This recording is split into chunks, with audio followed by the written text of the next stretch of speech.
Ada momen-momen dalam sejarah manusia ketika dunia seakan menahan napas, ketika kerajaan-kerajaan bangkit dari debu dan membentuk kembali nasib peradaban.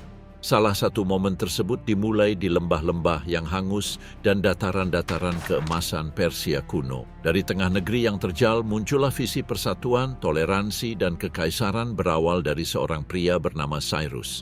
Seorang pangeran dari keluarga sederhana yang ingin bermimpi melampaui batas zamannya. Di dunia yang dipenuhi besi dan darah, di mana raja-raja memerintah dengan teror dan kekaisaran-kekaisaran runtuh secepat mereka lahir, Cyrus akan membangun sesuatu yang berbeda.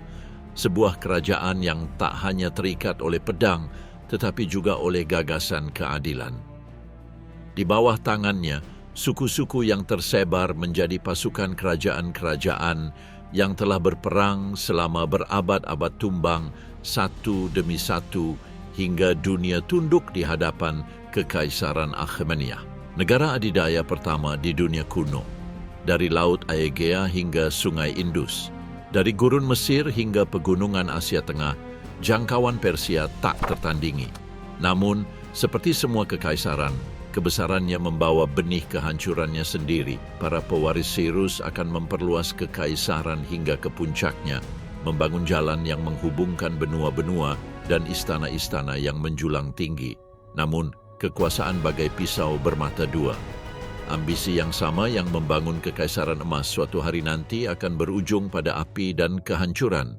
Inilah kisah para raja dan penakluk, tentang visi dan balas dendam, tentang sebuah kekaisaran yang ingin menguasai tak hanya negeri-negeri di bawah matahari tetapi juga hati manusia. Inilah kisah Kekaisaran Persia. Fajar Persia.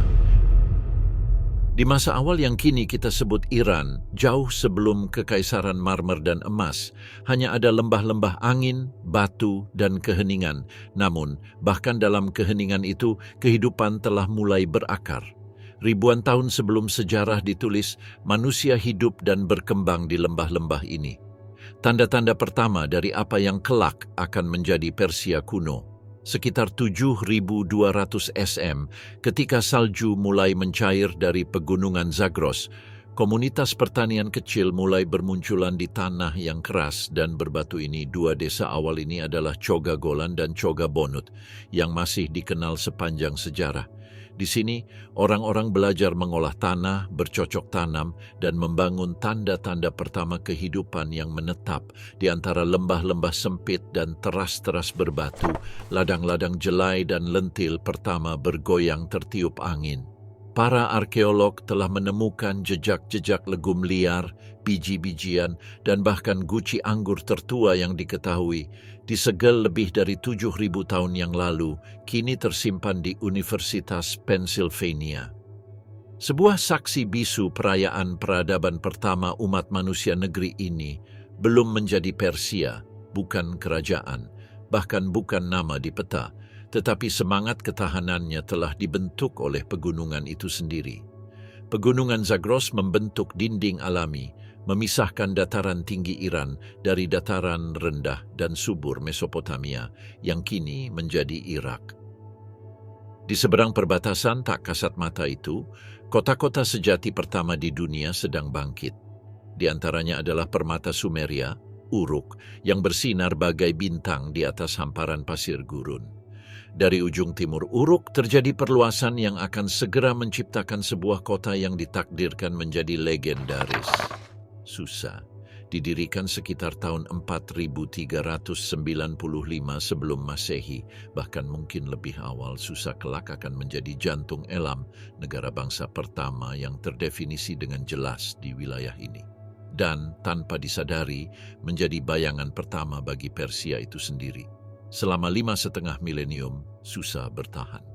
Melalui banjir, kebakaran, dan perang, pasar-pasarnya tetap ramai dengan perdagangan. Dinding-dindingnya menyimpan tawa dan tangisan dari generasi-generasi yang tak terhitung jumlahnya.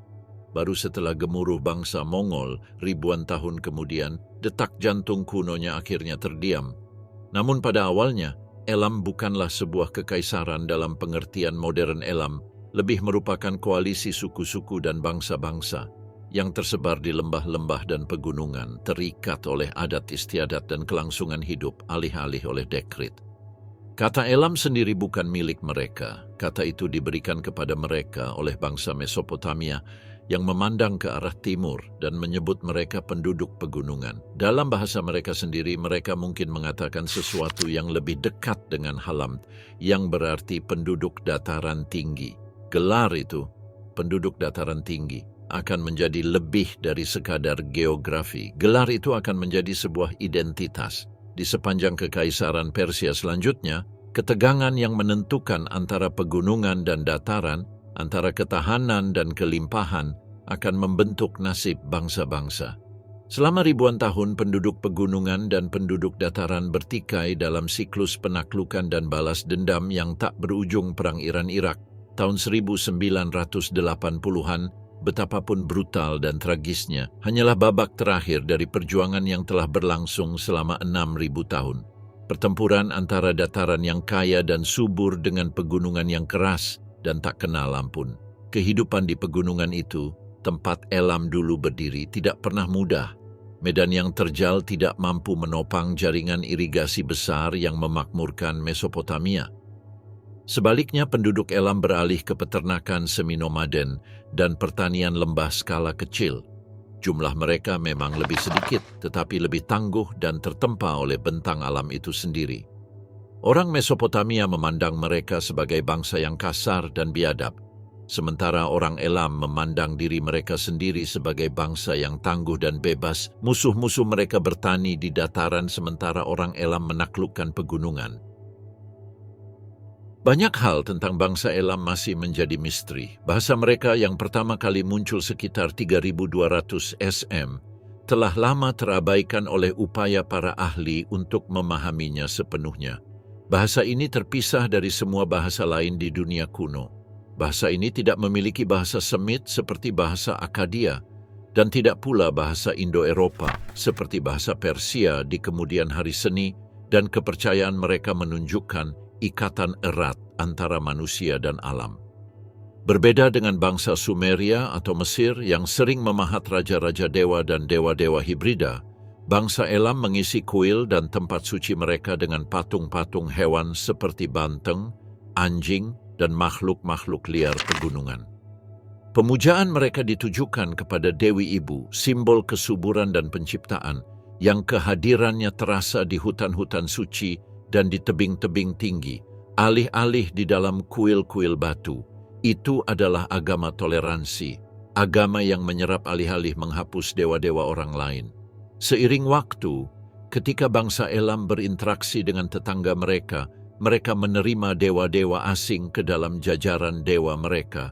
Sebuah kemurahan hati iman yang kemudian bergema dalam Zoroastrianisme, agama besar Persia yang menyembah cahaya dan api. Bangsa Elam juga menunjukkan rasa hormat yang langka terhadap perempuan. Dalam seni mereka, ratu berdiri di samping raja, setara dalam kedudukan dan kekuasaan. Kesetaraan ini kemudian muncul kembali dalam budaya Persia, dalam cara para wanita bangsawan memegang otoritas dan pengaruh di istana dan masyarakat. Namun, terlepas dari semua seni dan kekuatan mereka, bangsa Elam hidup di bawah ancaman terus-menerus. Bangsa Sumeria, tetangga barat mereka yang kuat, mendambakan sumber daya dan jalur perdagangan mereka. Sekitar tahun 2700 sebelum Masehi, Elam mengalami salah satu perang paling awal yang tercatat dalam sejarah, diserbu dan dijarah oleh pasukan Sumeria. Kemudian Sargon dari Akkad, sang penakluk legendaris, menaklukkan Susa, namun Elam tetap bertahan. Pada tahun 1100 SM, Elam bangkit kembali. Raja Shutruk Nahunte memimpin berbagai penaklukan, merebut kota-kota di sekitar Babilonia, dan membawa pulang harta karun yang sangat besar. Namun putra-putranya yang terpecah belah oleh ambisi mengubah kemenangan menjadi kelemahan. Sekitar tahun 1120 sebelum Masehi, Nebukadnezar dari Babilonia membalas, menaklukkan Elam, dan sekali lagi membuktikan bahwa tidak ada kekuatan di wilayah ini yang dapat bertahan lama. Meski kalah, Elam tetap menjadi jembatan dunia. Pasar-pasarnya dipenuhi barang-barang dari jauh, termasuk lapis lazuli dari Afghanistan, timah dari timur, batu dan kayu dari pegunungan yang ditukar dengan biji-bijian dan tekstil dari Mesopotamia. Artefak dari lembah Indus di Pakistan modern telah ditemukan di Susa, menunjukkan betapa eratnya hubungan tanah kuno ini dengan dunia luar. Perdagangan ini kelak akan menjadi bagian dari urat nadi peradaban. Garis besar paling awal dari apa yang kelak menjadi jalur sutra dengan Persia sebagai pusatnya berabad-abad berlalu, kekuatan Elam memudar. Dari stepa utara Eurasia, suku-suku baru mulai bergerak ke selatan. Mereka adalah kaum nomaden, penunggang kuda padang rumput yang luas, berbicara dalam bahasa yang kelak akan menjadi akar bahasa Persia, Median, dan Parthia. Perlahan-lahan, selama lebih dari 1000 tahun, para pendatang baru ini berbaur dengan bangsa Elam, terutama di dataran selatan. Kedua bangsa ini memadukan budaya mereka menjadi sesuatu yang baru. Benih-benih pertama identitas Persia. Meskipun negara Elam sedang sekarat, pengaruhnya tetap ada. Bahkan setelah Iran mengambil alih, bahasa dan administrasi Elam tetap menjadi tulang punggung birokrasi negeri itu.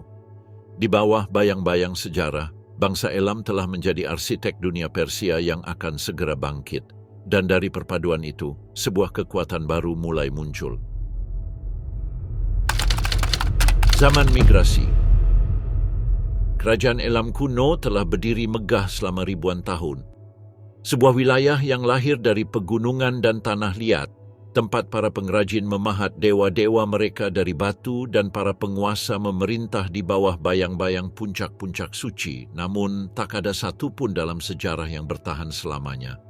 Menjelang fajar milenium kedua SM, denyut nadi Elam mulai melemah. Kota Susa yang megah masih diiringi nyanyian para pendeta dan suara palu para pekerja logam. Namun di balik tembok-temboknya suara-suara baru mulai bermunculan. Hentakan kaki kuda yang mantap melintasi dataran terbuka, gerakan tenang para nomaden yang berkelana ke selatan dari padang rumput Eurasia yang luas. Akhirnya, suku-suku Iran, nenek moyang bangsa Media, Persia, dan Parthia mulai berdatangan. Mereka adalah pengembara angin, penggembala, dan penunggang kuda dari negeri yang cakrawalanya membentang tanpa batas. Suku-suku ini, keturunan Indo-Iran, membawa serta bahasa baru, budaya baru, dan penghormatan yang mendalam terhadap langit terbuka dan api suci. Awalnya, kedatangan mereka berlangsung bertahap dan para petani. Elam menyaksikan orang-orang asing ini menggiring ternak mereka melintasi celah-celah pegunungan. Perdagangan pun dimulai, pernikahan pun terjadi, dan selama berabad-abad, kedua dunia mulai menyatu, membentuk identitas yang kelak akan disebut Persia. Tak lama kemudian, bahasa Elam tetap menjadi bahasa administrasi dan hukum, lama setelah para pendatang baru mendominasi. Aksaranya yang elegan menandai prasasti, kontrak, dan dekrit kerajaan, sebuah bukti bahwa Persia baru ini dibangun di atas tulang-tulang peradaban yang lebih tua. Namun dunia berubah dengan cepat. Di seberang Zagros, di dataran subur Mesopotamia, kekaisaran Asyur yang perkasa berkuasa. Dari Niniwe hingga Babilonia, mereka memerintah dengan rasa takut. Pasukan mereka membelah timur dekat kuno dengan api dan rantai. Di dataran tinggi Iran, suku-suku Media dan Persia yang tersebar menyaksikan kekuatan ini dengan cemas. Mereka telah melihat apa yang terjadi pada orang-orang yang menghalangi jalan bangsa Asyur, maka diam-diam mereka mulai bersatu sebagai para penyintas yang mencari kekuatan melalui solidaritas. Di antara mereka muncullah bangsa Medes, sebuah konfederasi klan yang membangun kemiripan pertama dengan kekaisaran Iran. Pemimpin mereka, Deioces, sebagaimana yang kemudian dicatat oleh Herodotus, menjadi terkenal karena kebijaksanaan dan rasa keadilannya. Pemerintahannya, entah itu legenda atau kenyataan, melambangkan percikan pertama kerajaan yang terorganisir di antara orang-orang Iran, satu tangan yang membimbing banyak suku. Dari benteng-benteng mereka di pegunungan, bangsa Media semakin berani. Mereka bersekutu, membentuk pasukan, dan membangun kota-kota. Dan ketika bangsa Asyur melemah karena kesombongan dan perang yang tak berkesudahan, bangsa Media memanfaatkan momentum tersebut. Di bawah Raja Siaksares, mereka bergabung dengan bangsa Babilonia menyerbu Niniwe pada tahun 612 sebelum Masehi, mengakhiri kekuasaan Asyur selama berabad-abad. Untuk pertama kalinya, penduduk pegunungan berhasil menaklukkan para penguasa dataran, Namun, kemenangan ini pun hanyalah awal.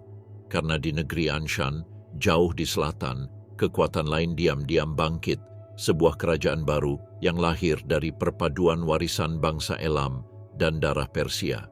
Di sana, seorang pangeran muda akan mengubah dunia selamanya, namanya Kirus, yang dikenal dalam sejarah sebagai Cirus Agung. Kisahnya dimulai di kerajaan Anshan, sebuah negara Persia yang kecil, namun ambisius yang diperintah oleh dinasti Achaemenid. Pengikut bangsa Media yang perkasa, bangsa Media mengira kekuasaan mereka atas Persia bersifat mutlak. Namun Quraisy melihat apa yang tidak dilihat orang lain, bahwa bangsa Media telah menjadi puas diri, kekaisaran mereka yang dibangun di atas penaklukan telah kehilangan tujuannya. Para pengikut mereka yang lelah dengan upeti dan ketundukan mendambakan kebebasan. Pada tahun 553 sebelum Masehi, Quraisy melancarkan gerakannya. Ia memberontak terhadap para penguasa Media. Awalnya, pemberontakan itu tampak seperti kegilaan karena bangsa Media memiliki pasukan yang lebih besar, benteng yang lebih kuat, dan nama yang lebih tua. Namun, takdir berpihak pada mereka yang berani. Ketika seorang jenderal Media bernama Harpagus dikirim untuk menumpas pemberontakan Quraisy, sesuatu yang tak terduga terjadi alih-alih bertempur. Harpagus justru berganti pihak.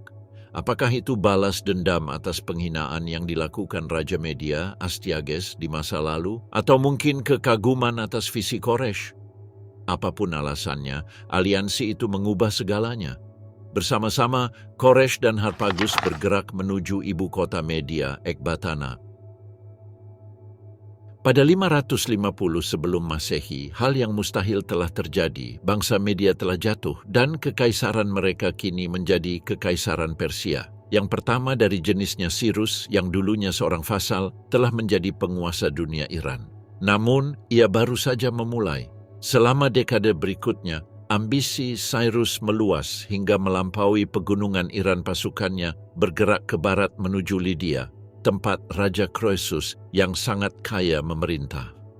Legenda mengatakan bahwa Croesus yang yakin akan kekuatannya bertanya kepada orakel Delphi, apakah ia harus berperang melawan Persia. Sang orakel mengklaim bahwa ia akan menghancurkan sebuah kerajaan besar. Croesus menganggapnya sebagai tanda kemenangan, tetapi ia salah. Taktik dan disiplin Cyrus menghancurkan pasukan Lydia Sardes, ibu kota Lydia yang gemerlap, jatuh. Croesus ditangkap, tetapi Cyrus mengampuni nyawanya, menerimanya sebagai penasehat alih-alih musuh. Inilah kejeniusan Cyrus. Ia menaklukkan dengan rasa hormat sekaligus kekuatan. Lalu ada kampanye yang akan membuatnya abadi. Penaklukan Babilonia pada tahun 539 sebelum Masehi, kota termegah di dunia itu jatuh tanpa pertumpahan darah.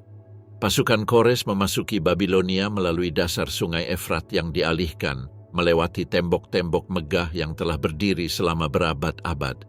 Yang mengejutkan rakyatnya, Quraisy tidak menghancurkan Babel. Sebaliknya, ia memproklamasikan kebebasan, mengizinkan orang Israel yang terbuang untuk pulang dan membangun kembali bait suci mereka di Yerusalem.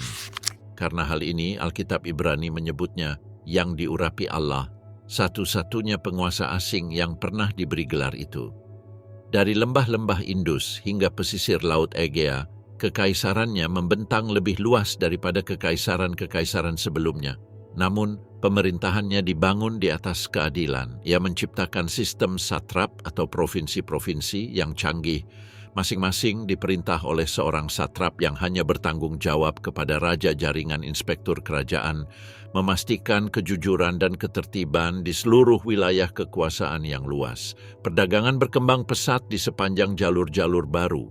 Para utusan dapat bepergian dari satu ujung kekaisaran ke ujung lainnya dalam hitungan hari, berhenti di stasiun-stasiun yang menyediakan makanan, air, dan kuda segar. Kota Susa, kota kuno Elam, menjadi salah satu ibu kota kerajaannya. Sebuah simbol bahwa akar Persia tidak dilupakan. Kepemimpinan Cyrus membentuk kembali konsep kekaisaran itu sendiri sebagai mosaik budaya di bawah satu hukum. Ia menghormati dewa-dewa bangsa yang ditaklukkannya, merestorasi kuil-kuil mereka, dan menghormati tradisi mereka.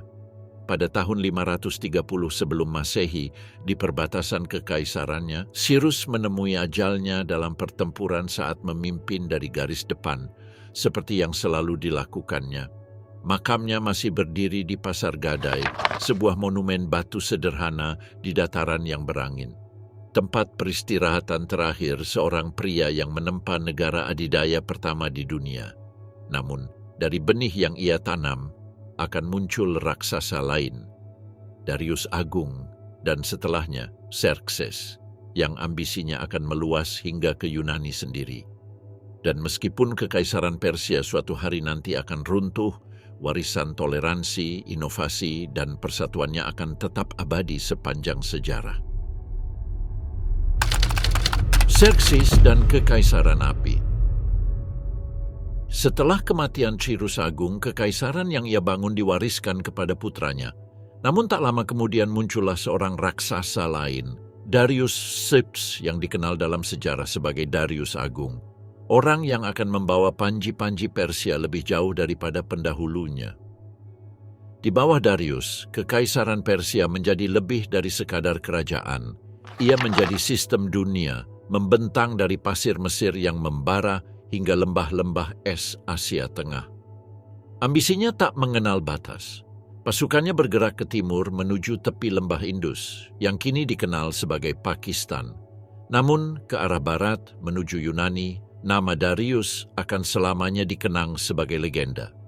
Pada tahun 492 sebelum Masehi, Darius mengalihkan pandangannya ke negara kota Yunani yang tersebar, kecil, menantang, dan tak henti-hentinya bertengkar. Bagi Persia, kampanye ini hanyalah urusan kecil, sebuah ekspedisi hukuman yang dimaksudkan untuk mengingatkan orang-orang Yunani yang menguasai dunia.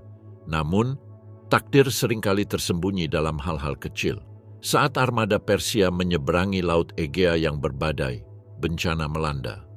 Badai tiba-tiba muncul, merobek langit, menghantam kapal-kapal ke tebing, dan menelan ribuan orang di bawah ombak.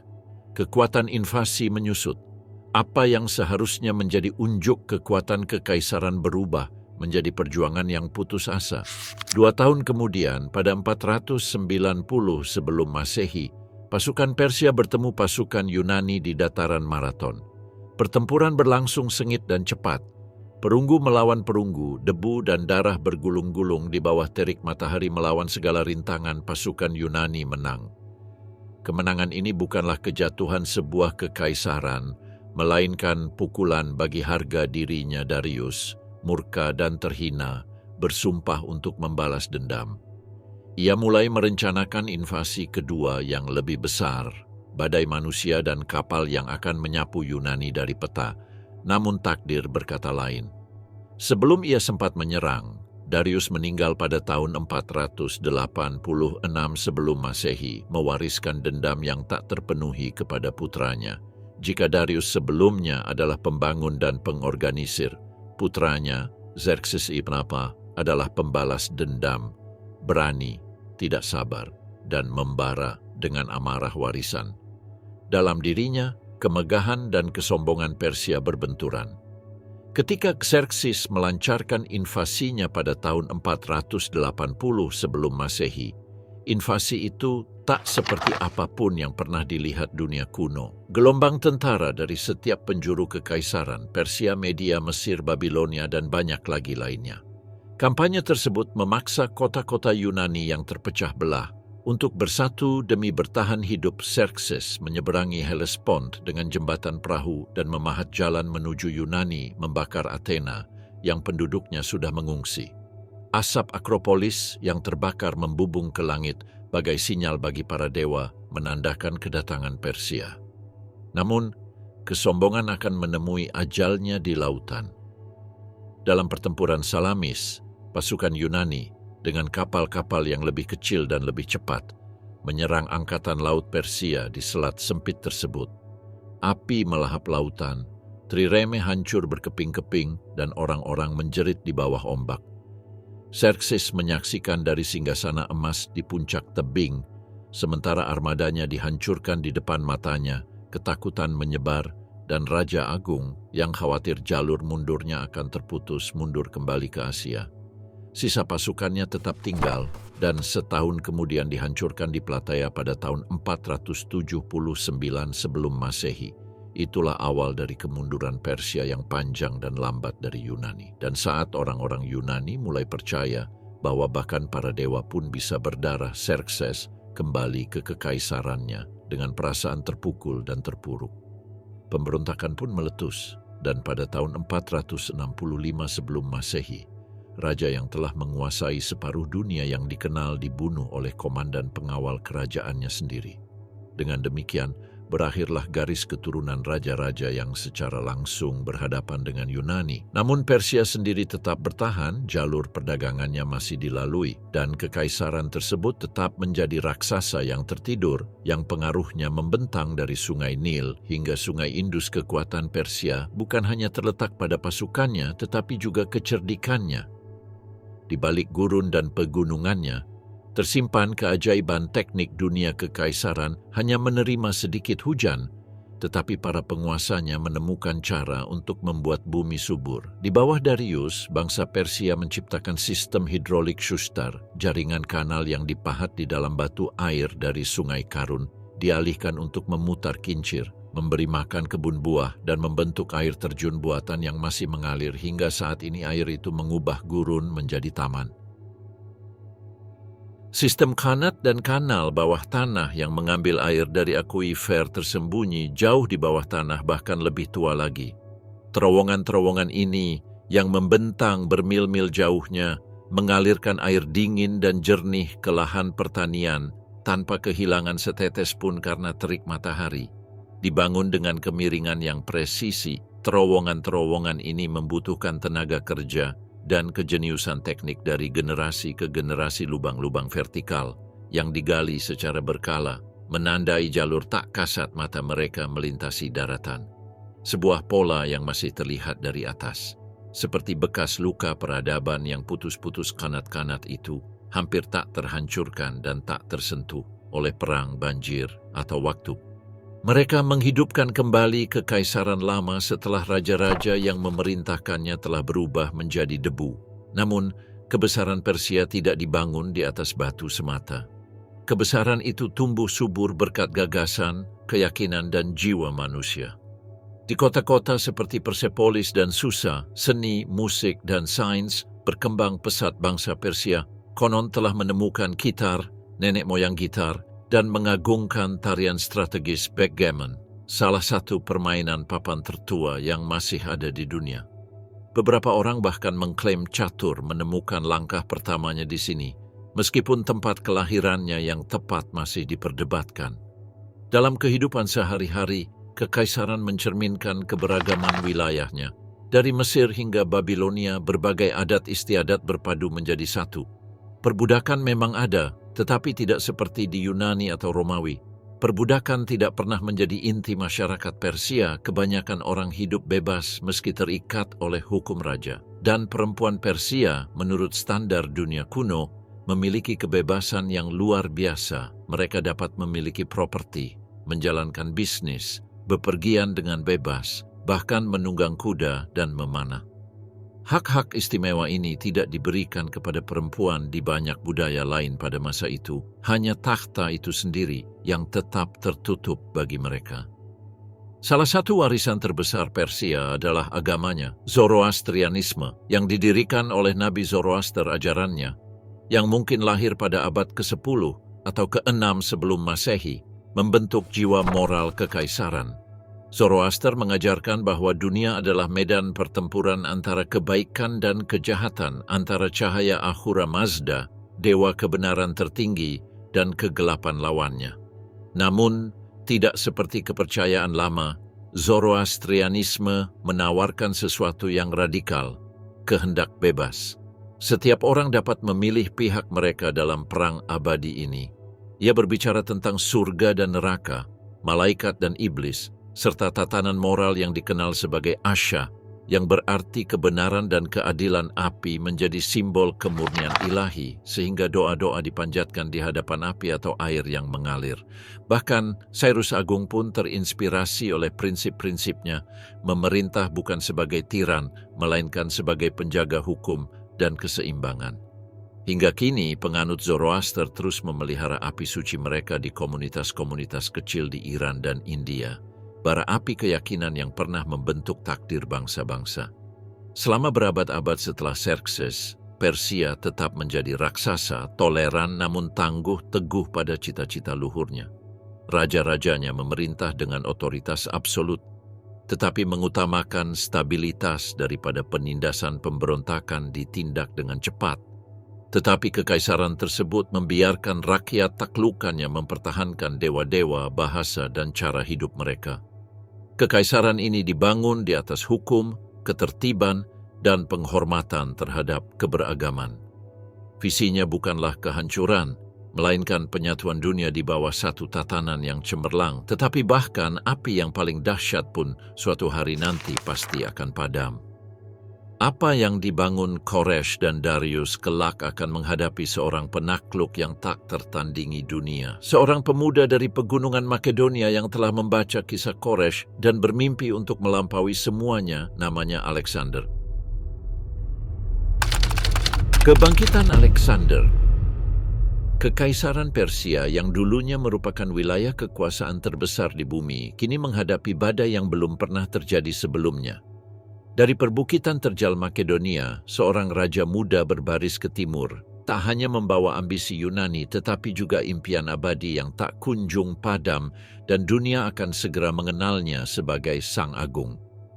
Pada tahun 334 sebelum Masehi, Alexander, yang baru berusia 22 tahun, menyeberangi Hellespont menuju Asia Kecil dengan pasukan sekitar 50.000 orang. Gabungan veteran Makedonia yang tangguh dan sekutu Yunani yang ambisius. Ia membawa serta 6.000 kavaleri, 38.000 infanteri, dan armada kecil melawan kekaisaran Persia yang besar. Pasukan ini tampak sangat kecil. Tetapi Alexander memiliki sesuatu yang tak lagi dimiliki Persia, tekad yang kuat dan pikiran seorang jenius militer. Pukulan pertama menghantam Anatolia yang kini menjadi Turki. Wilayah baratnya merupakan rumah bagi kota-kota Yunani yang telah lama berada di bawah kekuasaan Persia. Saat Alexander membebaskan setiap kota, ia menampilkan dirinya sebagai penyelamat, dewa muda yang datang untuk membebaskan kerabatnya dari belenggu timur. Legenda tentang dirinya mulai terbentuk di sini, dan dengan setiap kemenangan, mitos tentang ketangguhannya pun semakin berkembang. Pada tahun 333 sebelum Masehi, Alexander menghadapi ujian sejati pertamanya, pertempuran Issus. Raja Persia Darius III, yang memimpin pasukan setidaknya 2 kali lipat pasukan Alexander, akhirnya datang untuk menghadapi penjajah. Kedua pasukan itu bertempur di dataran pantai yang sempit, dibatasi oleh pegunungan di satu sisi dan laut di sisi lainnya. Medan yang dimaksudkan untuk menjebak orang Yunani justru menjadi kehancuran Darius. Pasukannya yang tak terhitung jumlahnya tak mampu bermanuver, jumlah mereka menjadi beban. Di puncak pertempuran, Alexander yang memimpin pasukan kavalerinya sendiri langsung menyerbu kereta perang kerajaan Darius. Melihat raja muda itu dengan tombak teracung dan mata tertuju padanya, mematahkan keberanian Darius. Dan saat itu juga, raja segala raja melarikan diri. Akhirnya, garis pertahanan Persia runtuh. Kekaisaran terbesar di dunia kuno telah ditundukkan bahkan oleh seorang pendatang asing yang belum genap 30 tahun. Biaya pelarian Darius lebih dari sekadar harga diri. Ia meninggalkan istri, ibu, dan putri-putrinya yang ditawan oleh Alexander, beserta kereta perang kerajaan, busurnya, dan mantel kekaisaran. Simbol-simbol kedaulatan Persia. Alexander memang memperlakukan para wanita kerajaan dengan hormat. Namun, ia menolak untuk membebaskan mereka kecuali Darius mengakuinya sebagai kaisar Persia yang sah, sebuah tuntutan yang tak akan pernah diterima oleh raja tua itu. Kekalahan itu mengguncang dunia kuno. Untuk pertama kalinya dalam sejarah Persia, seorang raja agung melarikan diri dari medan perang. Bahkan Alexander sendiri tak percaya betapa mudahnya kekaisaran Kores dan Darius melemah di hadapannya. Pada tahun 332 sebelum Masehi, ia mencapai kota Tirus di Fenisia, sebuah benteng pulau yang terkenal karena ketangguhan dan kekayaannya. Ketika Tirus menolak untuk menyerah, Alexander bersumpah akan merebutnya berapapun harganya. Selama 7 bulan yang panjang, para insinyurnya membangun jalan lintas raksasa melintasi laut yang menghubungkan pulau itu dengan daratan utama. Pertempuran berikutnya berlangsung tanpa ampun. Ketika Tirus akhirnya jatuh, Alexander melampiaskan amarahnya. Para pria dibantai. Para wanita dan anak-anak dijual sebagai budak kota yang dulunya megah itu pun menjadi abu. Tak lama kemudian Gaza juga melawannya dan mengalami nasib yang sama. Dalam serangan itu, Alexander sendiri terluka. Sebuah panah menembus bahunya, namun tekadnya justru semakin kuat. Contoh-contoh brutal ini memperjelas pesannya, menyerah dan hidup di bawah perlindungannya, atau melawan dan menghadapi kehancuran. Ketika Alexander tiba di Mesir, reaksinya justru sebaliknya. Bangsa Mesir yang lelah dengan kekuasaan Persia menyambutnya sebagai seorang pembebas. Pada 331 sebelum Masehi, ia dinobatkan sebagai Fir'aun dan dinyatakan sebagai putra dewa Amun. Di delta yang berangin, ia mendirikan kota baru yang dikenal sebagai Alexandria. Kota yang ditakdirkan untuk menjadi salah satu pusat pembelajaran dan perdagangan terbesar dalam sejarah manusia. Mercusuarnya, perpustakaannya, para cendekiawannya, semuanya akan melacak kelahiran mereka hingga momen penaklukan dan penciptaan ini. Namun perjalanan Alexander masih jauh dari selesai. Matanya kembali tertuju ke timur, ke arah pusat Persia. Pada tahun yang sama, Darius mengumpulkan pasukan besar lainnya. Di Gaugamela, di dataran yang kini menjadi Irak, ia mengumpulkan para prajurit dari seluruh penjuru kekaisarannya yang terdiri dari orang-orang Persia, Media, Baktria, dan India, orang-orang yang masih percaya pada kekuatan ilahi raja mereka. Tanah dibersihkan dan diratakan untuk memudahkan kereta perangnya. Medan itu sendiri dipilih untuk memastikan kemenangan. Namun bahkan di sini Darius goyah. Sekali lagi, Alexander menyerang dengan pasukan kavalerinya, mengiris sayap kiri Persia sebelum langsung menyerang pusat kerajaan, dan sekali lagi Darius berbalik dan melarikan diri. Pasukannya melihat Raja Dewa mereka meninggalkan mereka, hancur berantakan. Itu adalah lonceng kematian bagi kekaisaran Persia. Dari Babilonia hingga Persepolis, kota-kota Persia jatuh satu persatu, seringkali membuka gerbang mereka dengan sukarela. Mereka telah melihat arti perlawanan dan mereka telah melihat bagaimana Alexander mengampuni mereka yang menyerah. Perpaduan hukuman yang kejam dan belas kasihannya mengubah ketakutan menjadi kesetiaan lebih cepat daripada pedang manapun.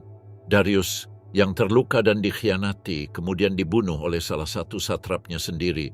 Ketika Alexander menemukan jasadnya, ia menangis, memerintahkan penghormatan kerajaan bagi raja yang telah gugur. Kemudian, sebagai tindakan simbolisme terakhir, ia menikahi Roxana, putri Darius, dan mengikatkan dirinya secara darah dengan garis keturunan Akhemeniah Persia. Akhirnya jatuh, dan sang penakluk kini mengenakan mahkotanya. Pada 330 sebelum Masehi, Alexander memasuki Persepolis, permata raja-raja Persia. Selama berhari-hari, orang-orang Yunani menjarah istana-istananya dengan emas, sutra, gading, dan permata yang tak terbayangkan. Kemudian, saat sedang minum-minum di suatu malam, terjadi kebakaran, entah karena balas dendam atas pembakaran Athena oleh Xerxes, atau karena kecelakaan yang disebabkan oleh mabuk. Api membakar jantung kekaisaran aula-aula megah Darius, dan Xerxes terbakar hingga fajar. Ketika Alexander terbangun dan melihat kehancuran, ia merasa hancur. Sang penakluk yang ingin menjadi orang Persia telah menghancurkan jiwa Persia. Bahkan setelah kemenangannya, Alexander tak henti-hentinya bergerak maju. Ia memburu para penakluk terakhir takhta Darius, melintasi Asia Tengah, melewati gurun dan pegunungan, wilayah yang kini dikenal sebagai Turkmenistan, Afghanistan, dan Tajikistan. Setiap kemenangan membawanya semakin jauh dari rumah dan semakin terobsesi.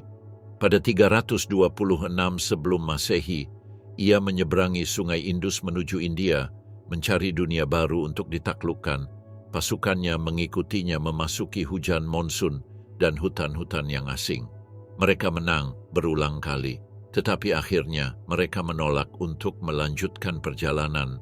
Untuk pertama kalinya, Alexander mengalah. Ia kembali atas kemauan anak buahnya sendiri. Di Susa, ibu kota Elam kuno, Alexander mencoba menyatukan Yunani dan Persia. Ia mengadopsi pakaian, adat istiadat, dan bahkan ritual istana Persia yang membuat marah banyak perwira Makedonia. Dalam sebuah pesta mabuk-mabukan, ia bertengkar dengan sahabatnya, Clitus, pria yang pernah menyelamatkan nyawanya dalam pertempuran. Dalam kemarahan dan mabuk, Alexander membunuhnya dengan tombaknya sendiri. Rasa bersalah menghantuinya. Seolah-olah semakin ia berusaha menjadi kaisar Persia, semakin jauh ia menjauh dari sosoknya yang dulu.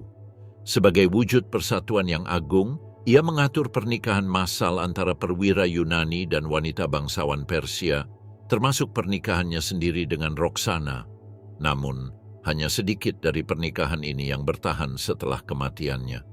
Pada tahun 323 sebelum Masehi, di usianya yang baru 32 tahun, Alexander jatuh sakit di Babilonia. Ada yang mengatakan racun, yang lain mengatakan demam. Banyak yang percaya itu kelelahan. Tubuh seseorang yang telah terbakar terlalu terang dalam waktu yang terlalu lama.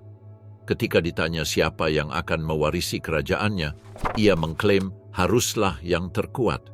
Dan dengan itu sang penakluk terhebat di dunia kuno pun tiada kekaisarannya yang membentang dari Yunani hingga India langsung retak. Para jenderalnya mencabik-cabiknya dalam perebutan kekuasaan. 4 kerajaan muncul, Makedonia dan Yunani, Kekaisaran Seleukia di Persia dan Mesopotamia, Mesir di bawah Ptolemeus, serta Trakia dan Anatolia di barat. Era baru ini akan disebut zaman Helenistik. Masa ketika bahasa dan budaya Yunani berpadu dengan kearifan timur di Mesir. Ptolemeus mendirikan dinasti yang bertahan hingga Cleopatra, Firaun terakhir, menemui ajalnya yang tragis pada tahun 30 sebelum Masehi. Di Asia Tengah, pengaruh Yunani berpadu dengan Buddhisme, menciptakan Buddhisme Yunani, yang darinya ajaran Buddha menyebar ke timur hingga ke Tiongkok. Meskipun Kekaisaran Persia telah runtuh, semangatnya tetap terpancar dalam bahasa, arsitektur, pemerintahan, dan bahkan agama-agama yang mengikutinya. Kekaisaran Persia berawal dari sebuah mimpi, sebuah visi persatuan di bawah keadilan. Kekaisaran ini berakhir dengan seorang pemimpin lain yang bercita-cita memerintah bukan hanya sebuah bangsa, tetapi juga dunia itu sendiri. Dari Koresh hingga Alexander, obor kekaisaran berpindah tangan dan dalam cahayanya dunia kuno berubah selamanya. Dari abu kekaisaran. Kekaisaran Persia telah jatuh di tangan pedang Alexander. Namun, kisah Persia tidak berakhir dalam asap Persepolis layaknya burung Phoenix yang bangkit dari abunya sendiri. Kekuatan-kekuatan baru akan muncul dari pegunungan dan dataran yang sama. Para nomaden, bangsawan, nabi, dan penakluk. Masing-masing akan mengklaim warisan Cyrus. Masing-masing akan menambahkan bait baru pada kisah Persia yang abadi. Di padang rumput luas Turkmenistan modern, jauh dari jangkauan kota dan raja, hiduplah bangsa nomaden tangguh yang dikenal sebagai Parthia. Mereka adalah keturunan angin, penunggang kuda dataran, keturunan suku Indo-Iran yang sama yang pernah melahirkan bangsa Media dan Persia. Selama beberapa dekade setelah kematian Alexander, mereka hidup di bawah kekuasaan para penerusnya. Kekaisaran Seleukia, kerajaan Yunani yang mewarisi jantung wilayah Persia para satrap Yunani, gubernur berdarah asing memerintah wilayah yang pernah diberkati oleh Zoroaster. Namun bangsa Parthia gelisah. Api kemerdekaan masih membara dalam hati mereka yang nomaden. Lalu ada Mithridates Pipra yang agung, sosok yang akan mengubah segalanya. Sekitar tahun 155 sebelum Masehi, Mithridates mengobarkan perang di timur, menyerang bangsa Baktria Yunani, dan merebut kembali wilayah-wilayah yang dulunya milik raja-raja Persia kuno. Pasukannya bergerak cepat, tak terduga dan tak terhentikan. Ia kemudian berbelok ke barat, memasuki wilayah-wilayah yang kini berada di bawah pengaruh Yunani Romawi. Bangsa Parthia yang dulunya pengembara telah menjadi penakluk. Sebuah kekaisaran baru muncul di atas tulang-tulang kekaisaran lama. Kekaisaran Parthia membentang dari lembah Indus hingga sungai Efrat, dari pegunungan Iran hingga gurun-gurun Arabia. Dan bersamanya, pola agung Persia kembali ke pusat kekuasaan yang menjulang dari dataran tinggi Iran, meluas ke timur menuju India dan ke barat menuju Levant dan Anatolia. Setiap zaman Persia telah menjalani ritme ini. Penguasa yang kuat membawa pertumbuhan, yang lemah kehilangan pijakan, dan pasukan nomaden baru yang menunggu di balik cakrawala untuk mewarisi sisa-sisa kekaisaran. Di bawah kekuasaan Parthia, perpaduan budaya Yunani dan Iran mencapai puncaknya. Seni, arsitektur, dan keyakinan Timur berpadu dengan filsafat dan disiplin Barat. Salah satu simbol sintesis ini adalah pemujaan Mitra, dewa cahaya dan kebenaran Iran kuno, yang terlahir kembali di bawah pengaruh Yunani. Berabad-abad kemudian, para prajurit Romawi yang ditempatkan jauh dari rumah akan menyembah wujud baru dewa ini yang dikenal sebagai Mitra. Ritual-ritual ini, yang terinspirasi oleh Mithraisme Persia, dilapisi dengan simbol-simbol astrologi, inisiasi, dan perjuangan ilahi, sebuah persaudaraan mistis dalam pasukan Romawi. Suatu hari nanti, persaudaraan ini akan menyaingi kekristenan itu sendiri sebelum menghilang dalam bayang-bayang sejarah. Semangat kuno Persia tampaknya telah menemukan kehidupan baru, bahkan di pusat kota Roma. Berbeda dengan monarki kaku para pendahulu mereka, bangsa Parthia memerintah melalui keseimbangan kekuasaan yang rumit. Pemerintahan mereka bersifat aristokratis, alih-alih otokratis. Kaum bangsawan memegang hak untuk memilih dan menggulingkan raja-raja mereka. Jika seorang penguasa dianggap tidak layak atau tidak adil, ia dapat dicopot melalui pemungutan suara para bangsawan. Demikian pula, seorang bangsawan dapat dilucuti kekuasaannya oleh raja, asalkan keputusannya dianggap adil. Keseimbangan yang ganjil ini menciptakan sesuatu yang langka di dunia kuno. Stabilitas politik ekspansi Romawi ke arah timur segera menemui tembok yang dikenal sebagai Kekaisaran Parthia.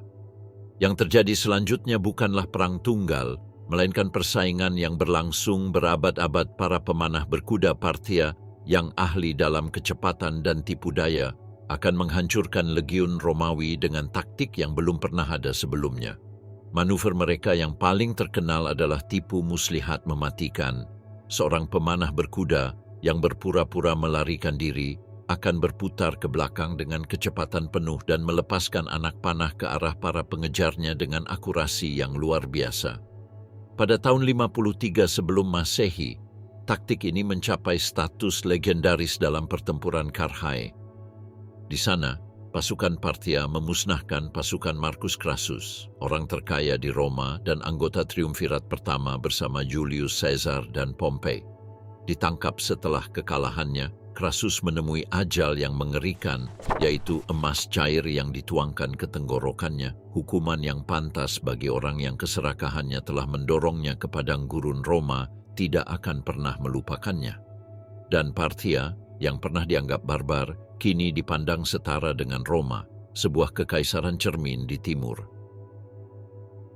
Pada abad ketiga Masehi, kekuasaan Parthia mulai memudar. Kebangsawanan mereka yang dulunya merupakan sumber keseimbangan telah menjadi ambisius. Dari ketidakstabilan ini muncullah sebuah dinasti baru yang tidak lagi berkiblat kepada Yunani, melainkan kepada Koresh, Darius, dan Achaemenia kuno. Pendiri mereka, Ardashir I, berasal dari wilayah Persis, tanah air Cyrus Agung.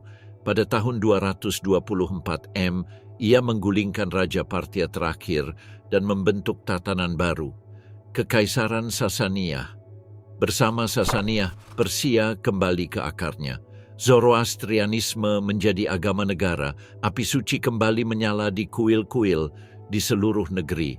Pengaruh Yunani tetap ada, tetapi jantung Iran kembali berdetak dengan gagah mengikuti iramanya sendiri. Bangsa Sasaniyah memusatkan kekuasaan, membangun kota-kota besar, dan membangun kembali Persia sebagai pusat peradaban dan saingan Kekaisaran Bizantium Kristen yang sedang bangkit di barat selama 4 abad. Kedua negara adidaya ini akan bertikai melintasi gurun dan pegunungan, masing-masing mengklaim sebagai pewaris sah dunia kuno. Di bawah kekuasaan Sasaniyah, Persia berkembang pesat.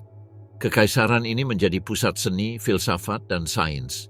Jalur sutra berkembang pesat, membawa sutra, emas, dan gagasan antara timur dan barat. Para pedagang Persia berdagang dengan India dan Tiongkok, sementara para musisi dan penari berkelana ke kedua arah.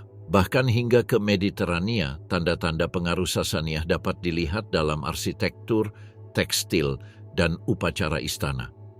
Banyak pencapaian budaya yang oleh generasi selanjutnya disebut Islam dalam seni, sastra, dan teknik sebenarnya berasal dari Persia. Pada masa inilah baterai Baghdad yang misterius dibuat menggunakan pot tanah liat dengan inti logam yang mampu menghasilkan muatan listrik kecil. Kegunaannya masih belum diketahui, tetapi keberadaannya menunjukkan kecerdikan sains Sasaniyah. Sementara itu, agama-agama baru bermunculan. Di antaranya adalah Maniheisme yang didirikan oleh Nabi Mani, sebuah keyakinan yang berusaha menyatukan ajaran Zoroaster, Yesus, dan Buddha menjadi satu wahyu. Akhir agama ini menyebar dengan cepat dari Persia ke Romawi hingga Tiongkok, hanya untuk dihancurkan oleh kekaisaran-kekaisaran yang ingin dicerahkannya. Namun, bahkan kekaisaran-kekaisaran besar pun tidak abadi. Pada abad ke-7 Masehi, Sasaniyah dan Bizantium telah saling mengalahkan dalam perang yang panjang dan sengit. Kekaisaran melemah dan kehabisan emas, tentara, dan iman. Wabah dahsyat melanda negeri itu dan perang saudara meletus setelah wafatnya Raja Khosrow II. Kemudian, dari selatan muncul kekuatan baru sebagai gelombang yang akan membentuk kembali dunia, kaum Muslim Arab. Pada tahun 636 M, dalam pertempuran Al-Qadisiyah, pasukan Sasaniyah dihancurkan. Dalam satu dekade, Kekaisaran Persia yang agung telah runtuh. Api sucinya dipadamkan, para pendetanya berhamburan, dan kitab sucinya dibakar. Banyak orang Persia melawan ketika para gubernur dibunuh, tetapi gelombang demi gelombang bala bantuan Arab datang. Akhirnya Persia menyerah. Penganut Zoroaster yang menolak untuk pindah agama dipaksa membayar pajak yang besar, jizyah, atau melarikan diri. Beberapa melarikan diri ke timur, mencari perlindungan di India, tempat keturunan mereka, kaum Parsi, masih menjaga api kuno itu tetap menyala hingga saat ini. Menjelang akhir abad pertengahan, Islam telah menjadi agama dominan di Iran, namun perpindahan agama tersebut merupakan transformasi. Bangsa Persia, meskipun ditaklukkan, telah membentuk kembali Islam itu sendiri. Para pemikir, penyair, dan cendekiawan Persia turut membentuk peradaban Islam selama berabad-abad berikutnya. Kekhalifahan Umayyah yang berkuasa dari Spanyol hingga Asia Tengah mengadopsi sistem administrasi dan tata krama istana Persia. Budaya dan bahasa Persia menjadi sentral bagi dunia Islam, memengaruhi segala hal mulai dari pemerintahan hingga sastra. Meskipun kekaisaran berganti dari Umayyah ke Abbasiyah, dari Turki ke Utsmani, semangat Persia tetap bertahan. Semangat ini telah bertahan dari bangsa Media, Yunani, Parthia, Romawi, dan kini Arab karena Persia bukan sekadar kekaisaran, ia adalah sebuah peradaban. Dari iman menuju kekaisaran. Kekaisaran runtuh, raja-raja lenyap, namun api Persia tetap menyala. Tetapi kali ini, api itu akan berkobar di bawah panji baru, bulan sabit Islam. Dan ketika Persia bangkit kembali di bawah bayang-bayang keyakinan baru, ia akan mendapati dirinya terpecah belah oleh keyakinan. Ketika Nabi Muhammad wafat pada tahun 632 M, dunia yang telah dipersatukannya berguncang. Siapa yang akan memimpin umat beriman sekarang? Sebagian orang percaya bahwa Muhammad telah memilih Ali, sepupu sekaligus menantunya, sebagai penerus sahnya. Umat beriman ini kemudian menjadi Syiah, yang berarti para pengikut Ali. Namun, yang lain berpendapat bahwa penunjukan semacam itu tidak pernah dilakukan dan pemimpin Islam harus dipilih oleh umat itu sendiri. mereka memilih Abu Bakar, sahabat kepercayaan Muhammad, sebagai khalifah pertama. Mereka inilah yang kemudian menjadi Muslim Sunni. Apa yang awalnya merupakan pertikaian tentang kepemimpinan segera berubah menjadi luka yang tak kunjung sembuh. Selama berabad-abad, pertanyaan tunggal itu, siapakah pewaris sah Muhammad? Akan memicu peperangan, memecah belah kerajaan, dan membentuk seluruh peradaban seiring waktu. Perpecahan politik ini semakin mendalam, merambah ke ranah teologis dan budaya. Para ulama Syiah dan Sunni mulai menafsirkan kitab suci secara berbeda, membangun tradisi, ritual, dan pandangan dunia yang berbeda pula. Pada abad-abad awal, Islam Syiah menemukan bentengnya di Mesir dan Afrika Utara, tetapi akhirnya ia menemukan rumah abadinya di Iran. Kini, Iran berdiri sebagai pemimpin dunia Syiah, seringkali secara diam-diam menentang negara-negara mayoritas Sunni di sekitarnya. Tanda-tanda perpecahan kuno itu masih terlihat di seluruh dunia sebagai pengingat bahwa kekaisaran iman, seperti semua kekaisaran sebelumnya, dibangun bukan hanya di atas kekuasaan tetapi juga di atas keyakinan. Setelah dinasti Islam besar pertama, yang dikenal sebagai Umayyah berkuasa, wilayah kekuasaan mereka membentang dari Atlantik hingga Indus. Namun, di tengah kejayaan mereka, ketidakpuasan membara. Muslim non-Arab, termasuk Persia, merasa seperti warga negara kelas 2 di bawah kekuasaan Arab. Lalu ada Abbasiyah, sebuah dinasti yang lahir dari revolusi, pemberontakan, dan pengaruh Persia. Kebangkitan mereka dibantu oleh seorang jenderal Iran, dan pemerintahan mereka menandai titik balik. Sistem administrasi, seni, dan intelektualitas Persia kuno mulai mengalir kembali ke jantung pemerintahan Islam. Pada tahun 762 M, Bani Abbasiyah membangun ibu kota mereka. Baghdad, kota perdamaian. Kota ini dibangun di atas tanah subur dekat Babilonia kuno. Baghdad bukan sekadar kota, melainkan sebuah peradaban yang terlahir kembali. Di sini, Bani Abbasiyah membangun pabrik kertas pertama di dunia, mengadaptasi seni pembuatan kertas yang dipelajari dari Tiongkok. Pengetahuan menjadi mata uang, gagasan mengalir deras melalui pasar, perpustakaan, dan akademi di Baghdad. Di kota emas inilah teks-teks Persia, Yunani, Romawi, dan Mesir diterjemahkan, dilestarikan, dan dipelajari. Di bawah Abbasiyah, dunia mengenang dirinya sendiri. Di bawah Abbasiyah, kekaisaran menjadi wadah intelektual. Para astronom memetakan langit, dokter membedah penyakit, matematikawan menemukan aljabar, ahli kimia bereksperimen dengan asam dan logam, dan para filsuf memperdebatkan keberadaan itu sendiri. Cendekiawan besar Alhazen mengeksplorasi hukum-hukum optik, meletakkan dasar bagi fisika modern. Di laboratorium-laboratorium terpencil, para alkemis bereksperimen dengan angka-angka dan rumus-rumus yang kelak akan mengarah pada kalkulus zaman ini, bukan milik satu orang saja, melainkan sebuah mosaik. Penganut Zoroaster, Kristen, Yahudi, dan Persia bekerja berdampingan. Meskipun seringkali dihalangi dari kekuasaan politik, pemikiran mereka membangun fondasi dunia modern. Dari Baghdad, gagasan menyebar ke barat, membawa serta penemuan-penemuan seperti astrolab, konsep nol, dan bubuk mesiu. Namun zaman keemasan bukan hanya tentang sains. Di era inilah 1001 Malam yang legendaris terbentuk, sebuah kumpulan kisah yang lahir dari kisah-kisah Persia, India, Arab, dan Mesir. Di dalam halaman-halamannya hiduplah Sinbad sang pelaut, Alibaba, dan Aladin, simbol-simbol abadi keajaiban dan kecerdasan yang masih memikat dunia hingga kini. Baghdad kini menjadi persimpangan timur dan barat. Seiring meluasnya kekuasaan Abbasiyah, kekuasaannya menjadi semakin sulit dikendalikan. Provinsi-provinsi terpecah menjadi Maroko, Mesir, dan Afrika Utara, masing-masing terlepas dari genggaman khalifah. Dan dari padang rumput dingin Asia Tengah, muncul pasukan berkuda baru sebagai bangsa Turki Seljuk. Mereka garang, disiplin, dan haus akan kejayaan. Seperti banyak pendahulu mereka, para nomaden ini menggantikan dinasti lama, melanjutkan siklus Persia, Setiap kekaisaran terlahir kembali dari abu kekaisaran sebelumnya, namun kemudian badai yang belum pernah terjadi sebelumnya datang. Pada abad ke-13, bangsa Mongol bergerak melintasi Cakrawala. Mereka menghancurkan kota-kota, membantai jutaan orang, dan meninggalkan gurun berasap di tempat yang dulunya merupakan taman-taman yang mekar. Pada tahun 1258, mereka mencapai Baghdad, dan selama 7 hari 7 malam, kota itu terbakar.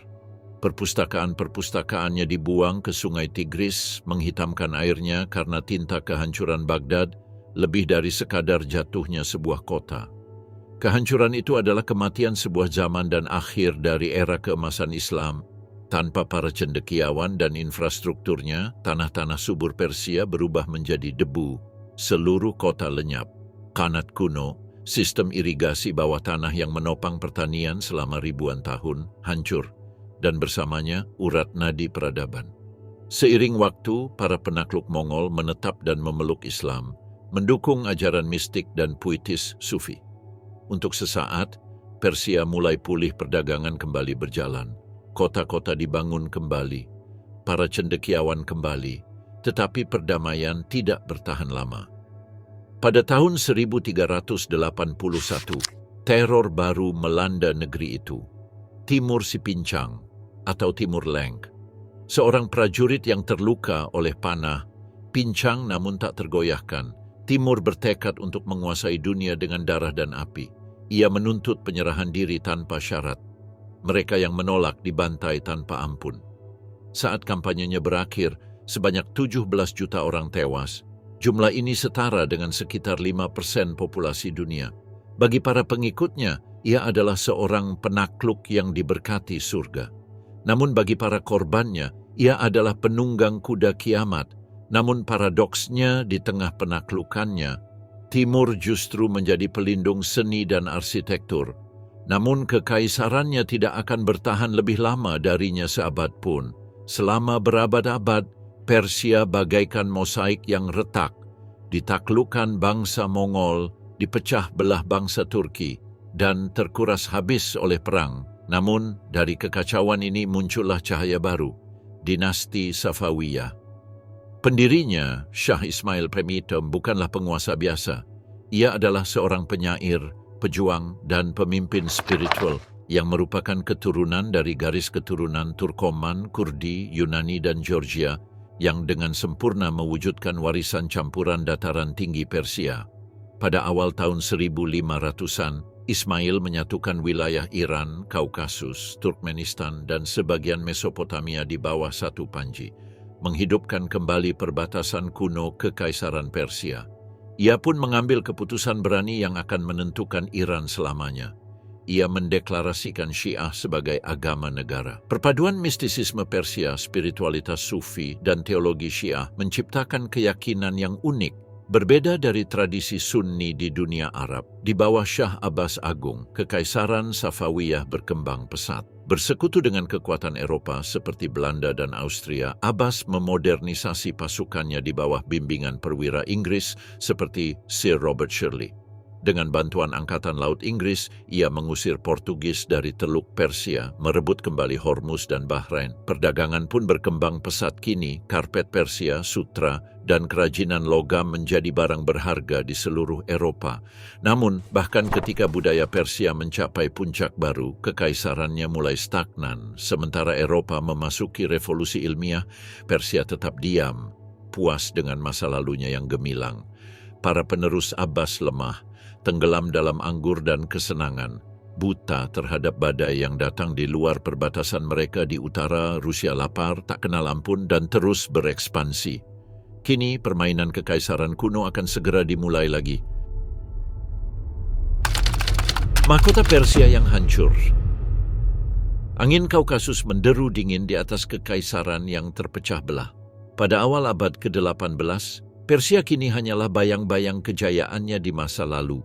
Di bawah Peter yang Agung, Kekaisaran Rusia menyapu selatan bagai air pasang, menaklukkan provinsi-provinsi Kaukasus Persia pada tahun 1723. Negeri-negeri ini dulunya merupakan jantung kebanggaan Persia, kini jatuh ke tangan bangsa asing. Di timur, perbatasan kembali berguncang. Tanah-tanah Afghanistan dan Pakistan yang terjal, yang telah lama resah di bawah kendali Persia, bangkit memberontak. Di barat, Kesultanan Utsmaniyah yang selalu waspada terhadap kelemahan, memanfaatkan kesempatan itu dan menguasai sebagian wilayah Iran Barat dunia Persia, yang dulu membentang dari Indus hingga Aegea, berdarah-darah di setiap perbatasannya. Pada tahun 1724, Perjanjian Konstantinopel membagi sisa-sisa Iran antara Rusia dan Ottoman. Sebuah kekaisaran yang pernah menguasai dunia kini dibagi-bagi oleh para pesaingnya. Nasibnya ditentukan oleh pengadilan asing. Namun Persia, meskipun terluka, masih membawa semangat kebangkitan. Dari kekacauan pemberontakan, seorang prajurit bernama Nader Shah menjadi arsitek kebangkitan Persia. Pada tahun 1735, Nader telah melakukan hal yang mustahil. Melalui diplomasi yang cerdik dan tekad yang kuat, ia memulihkan kemerdekaan Persia. Tentara asing yang telah memecah belah tanah airnya berhasil diusir. Namun, Nader tidak puas hanya dengan bertahan. Ia mendambakan penaklukan. Ia mengalihkan pandangannya ke timur, ke arah kekayaan India yang melegenda. Dalam kampanye yang menggemparkan dunia, pasukannya melintasi gurun dan pegunungan untuk menyerang Delhi Kekaisaran Mughal, yang dulu perkasa gemetar di hadapannya. Ketika pasukannya memasuki ibu kota India, mereka membawa lari harta karun. Di antara rampasannya terdapat tahta Merak yang legendaris, dan berlian Koh-i-Noor, kekayaan Delhi, mengalir ke Persia bagai sungai emas, mengobarkan impian Nader untuk membangun kembali kekuatan bangsanya dan merebut kembali tanah-tanah yang telah lama direbut Ottoman. Namun, seiring berkembangnya kekaisarannya, paranoianya pun ikut tumbuh. Kecemerlangan yang dulu menjadikannya seorang penyelamat kini berubah menjadi kekejaman, ketidakpercayaan menggerogoti dirinya. Pengkhianatan menjadi obsesi, teman menjadi musuh, sekutu menjadi ancaman. Pada tahun 1747, Nader Shah dibunuh dan dibantai oleh anak buahnya sendiri. Ketika debu mereda, perbatasan Persia kembali membentang hingga Kaukasus, Mesopotamia, dan sebagian Anatolia. Namun, tangan yang telah memulihkan kekaisaran telah lenyap, dan kekacauan menyerbu untuk mengisi kekosongan. Setelah kematian Nader, Persia dilanda perang saudara dan anarki selama puluhan tahun. Suku-suku, panglima perang, dan bangsawan semuanya berusaha merebut kembali takhta yang telah hancur. Suara baja dan teriakan perang kembali menggema di seluruh negeri kuno itu. Dari kegelapan ini muncullah Agha Muhammad Khan, seorang pria sedingin dan penuh perhitungan seperti gunung asalnya. Pada tahun 1796, ia menghancurkan para pesaingnya dan mendirikan dinasti Qajar, yang sekali lagi menyatukan Persia di bawah satu bendera. Ambisinya jelas, yaitu merebut kembali kejayaan Persia yang telah hilang, terutama di Kaukasus, tempat ekspansi Rusia membayangi bagaikan badai yang menggunung. Namun dunia telah berubah. Kekuatan-kekuatan industri Eropa kini memiliki teknologi dan pasukan yang jauh melampaui apapun yang pernah dilihat di timur Persia, yang angkuh namun terbelakang berjuang mempertahankan kemerdekaan melawan Kekaisaran Rusia di utara dan Kekaisaran Inggris di selatan. Dua perang yang menghancurkan, seperti Perang Rusia-Persia, tahun 1804 sampai 1813 dan 1826 sampai 1828 berakhir dengan hilangnya provinsi-provinsi utara Persia. Meskipun Rusia terlibat dalam perangnya sendiri melawan Napoleon, kekuatannya terbukti luar biasa. Perjanjian-perjanjian berikutnya sangat menyakitkan, menyerahkan tanah Persia yang telah berusia berabad-abad, luka yang tak akan pernah sembuh sepenuhnya. Pada titik ini, kekuatan asing mulai mengendalikan Persia bak dalang. Rusia dan Inggris, rival dalam permainan besar global untuk menguasai Asia Tengah, bersaing memperebutkan dominasi atas istana Persia. Persia menjadi pion di antara kekaisaran. Para penguasanya mencoba mengadu domba satu kekuatan dengan kekuatan lainnya. Tetapi dalam prosesnya, mereka justru kehilangan kedaulatan yang lebih besar. Pada awal abad ke-20, korupsi internal semakin parah dipicu oleh uang asing dan konsesi minyak. Penemuan minyak pada tahun 1908 menjanjikan kekayaan, namun justru menjadi kutukan, memperkaya orang luar dan segelintir elit, sementara membuat bangsa miskin dan terpecah belah. Pada tahun 1905, rakyat bangkit. Gelombang revolusi antara tahun 1905 dan 1911 mengguncang negara, menuntut reformasi dan pemerintahan konstitusional monarki melemah, tetapi persatuan bangsa pun melemah. Pada tahun 1907, Konvensi Inggris-Rusia membagi Iran menjadi dua zona pengaruh, membagi negara itu menjadi bagian utara dan selatan, bahkan tanpa berkonsultasi dengan rakyatnya. Persia, kekaisaran yang pernah berkuasa dari Yunani hingga India, kini terbagi di atas meja peta Eropa. Di tengah penghinaan ini, seorang pria berhasil memanfaatkan momen tersebut. Reza Khan, seorang perwira militer yang ambisius dan berwawasan luas. Dengan dukungan Inggris, ia menggulingkan dinasti Qajar yang melemah pada tahun 1921 dan menobatkan dirinya sebagai Reza Shah Pahlavi. Di bawah pemerintahannya, Persia terlahir kembali, berganti nama menjadi Iran, yang berarti tanah bangsa Arya, sebuah penghormatan bagi warisan kunonya. Ia memodernisasi militer, membangun jalur kereta api, memperluas pendidikan, dan berusaha menyeret bangsa ke era modern. Namun, modernisasi harus dibayar mahal. Reza Shah memerintah dengan tangan besi. Nasionalismenya sengit, sekularismenya absolut. Agama disingkirkan, perbedaan pendapat ditumpas, dan rakyat dibungkam atas nama kemajuan pakaian barat menggantikan pakaian tradisional. Perempuan didorong untuk membuka jilbab, dan pengaruh Islam dalam pemerintahan berkurang drastis. Bagi banyak orang Iran, reformasi ini terasa kurang seperti pembaruan, melainkan lebih seperti pengkhianatan. Saat pecahnya Perang Dunia Kedua, Iran berada di persimpangan jalan. Ketika Reza Shah menunjukkan simpati kepada Jerman, tentara Inggris dan Soviet menginvasi negara itu pada tahun 1941. Menduduki negara itu untuk mengamankan jalur minyak dan transportasi vital Iran menjadi jalur penyelamat bagi sekutu. Koridor Persia yang menjadi jalur masuk senjata Amerika ke garis depan Soviet. Reza Shah terpaksa turun takhta putranya, Muhammad Reza Pahlavi, naik takhta. Pada tahun-tahun pasca perang, Iran terbelah antara demokrasi dan monarki, nasionalisme dan kendali asing. Shah muda berbagi kekuasaan dengan Perdana Menteri Mohammad Mossadegh, seorang patriot yang berani menantang Barat. Pada tahun 1951,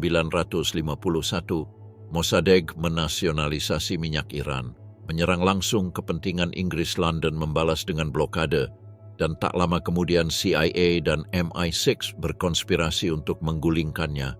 Pada tahun 1953, sebuah kudeta Operasi Ajax terjadi. Mossadegh digulingkan dan kekuasaan penuh dikembalikan kepada Shah. Dari tahun 1953